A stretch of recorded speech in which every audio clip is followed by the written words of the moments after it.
मेरा नाम अरविंद जैनिया है।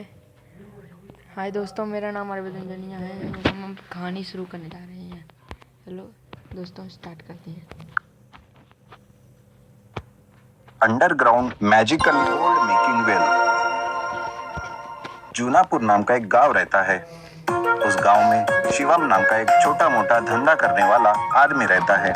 वो पैसा कमाने की बहुत कोशिश करता है, लेकिन उससे वो जीत नहीं मिलती जो एक आम धंधा करने वाले को मिलती है। एक दिन ऐसे ही वो अपना काफी सारा रुपया धंधे में डुबा देता है। नाराज होकर रात को वो घर जाता रहता है। तभी जाते जाते उसे रास्ते में एक बूढ़ी औरत मिलती है। शिवम उससे पूछता है, अरे माँ जी, आप इतने रात गए अकेली कहाँ जा रही हो? आप कहो तो कहीं आपको छोड़ दूं? नहीं नहीं बेटा, मेरा कोई ठिकाना नहीं है। आज यहाँ तो कल वहाँ। तुम परेशानी मत लो बेटा। तुम कहाँ जा रहे हो? मैं तो अपने घर जा रहा हूँ चाची, लेकिन आपको छोड़कर जाऊंगा। बताओ चाची, कहाँ छोड़ूं आपको?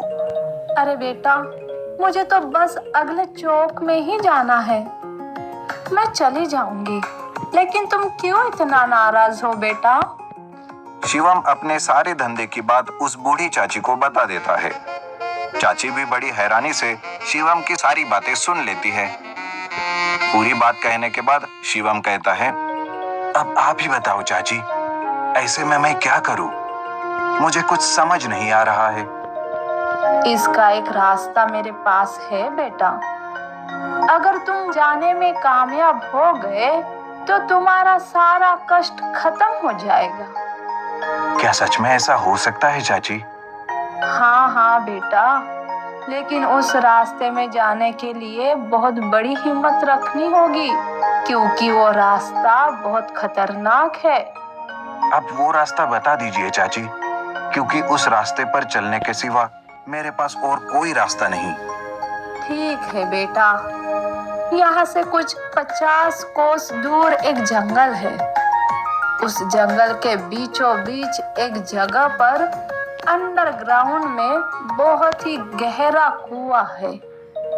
तुम उस कुएं के पास जाओ और उस कुएं से जो भी मांगोगे वो सब तुम्हें दे देगा। बूढ़े चाची की बात सुनकर शिवम वैसा ही करता है। वो दूसरे दिन ही उस अंडरग्राउंड गहरे कुएं को खोजने के लिए निकल पड़ता है। कुछ ही दिनों में वो उस कुएं के पास पहुंचता है। उस अंडरग्राउंड कुएं के पास जाते ही कुआं शिवम से पूछता है, कौन हो तुम? यहाँ क्यों आए? अरे ओ कुएं, मेरी मदद करो। मुझे रुपयों की सख्त जरूरत है। मेरी इच्छा पूरी करो। मुझे ढेर सारा सोना दे दो कुएं। अच्छा, तो ये बात है, मैं अभी देता हूँ। थोड़ी ही देर में उस कुएं के अंदर से सोने के सिक्के बाहर उड़ते हुए निकलते हैं और जमीन पर आकर एक जगह पर जमा होते हैं। काफी सारे सिक्के जमा करके शिवम उस जगह से अपने घर वापस आ जाता है। कुछ ही दिनों में उन रुपयों से शिवम अपनी प्रॉब्लम ठीक कर लेता है, लेकिन उसने यह कैसे किया, इस बात का पता उसका पड़ोसी लगा लेता है और वो भी शिवम के जैसे ही करने की सोचता है।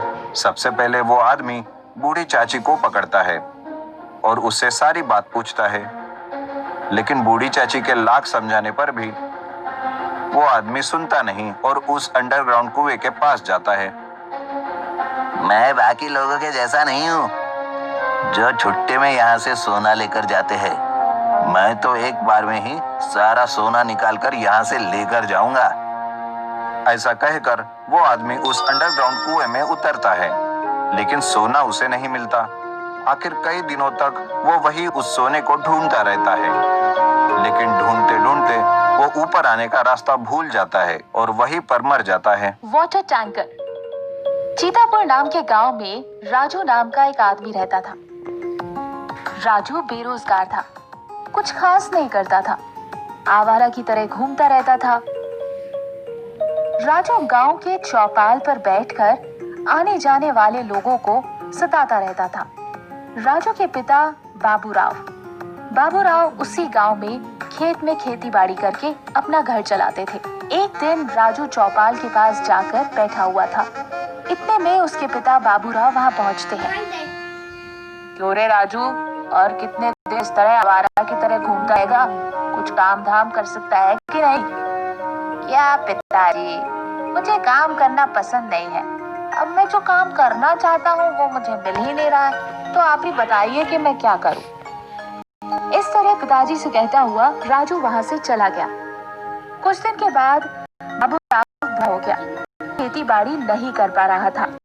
बाबू राजू से कहता है, राजू बेटा, कोई काम देख लो, अब मेरे से कोई काम हो नहीं पा रहा है। घर की सारी जिम्मेदारी आज से तुम्हें ही संभालनी है।